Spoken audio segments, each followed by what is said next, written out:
एपटे 3टा रथ सेपटे 3टा रथ मझे डंगा रोला नदीर दिशा परिवर्तन होता तेणुक नदीर दिशाटा से बदली दिगला 18 नला तैयारी कर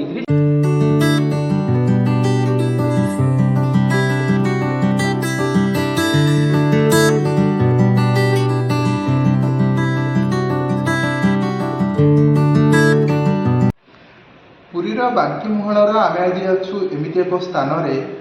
जो महाप्रभुंर जितेबाला 6टी रथ थिला माणंदी नदीर दुई पाखरे 3टी और 3टी रथ आसुला से माणंदी नदी कालक्रमे सेठारु स्थानांतरित होइकी एठारे लीन होइतला ता विषय सीधासल कथा हबा आज्ञा माणंदी नदी कौन केमती लीन माणंदी नदी ये तो सत्यजुग नदी पूर्व बही आसला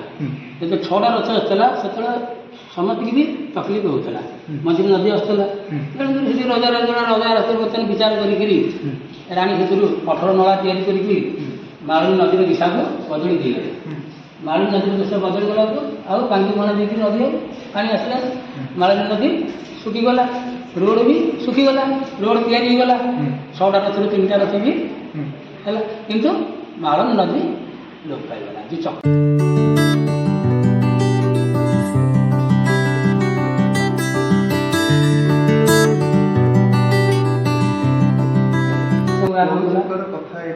ये सत्यजुग सत्यजुग नदी चक्र द्वापर जुग नदी था सत्यजुग ये माळुनी नदी सत्यजुग नदी रथ 6टा रथ तैयारी होता राणी बर्तमान 18 नला तैयारी कले माळुनी नदीर दिशा को बदली देकर रोड तैयारी है तो रोड सीना तैयारी है 6टा रथ 3टा रथ है किंतु माळुनी नदी लोप पाईगला से गोटे प्रत्यक्ष तार स्वप्नटा अच्छे ये जितेबाला तुम देख समुद्र सहित जो सागर आउ नदीर संगम स्थलीटा से जलटा लुणिया रही कितु तार ये जगहटा रही विपरीत समुद्र संगम स्थल ये जगार माली पा सदाबले मधुर समुद्र आसी मिशी थो कि पा सदाबले मधुर केतबले पा लुणिया हेनी माळंदी नदी जितेबाला आप कहते सत्यजुगर एठार अच्छी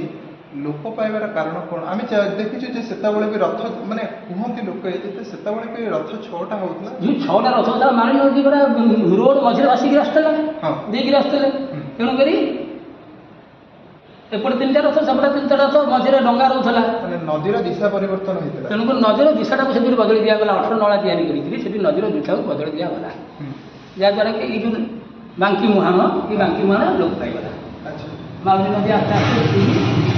लोप पाईगला।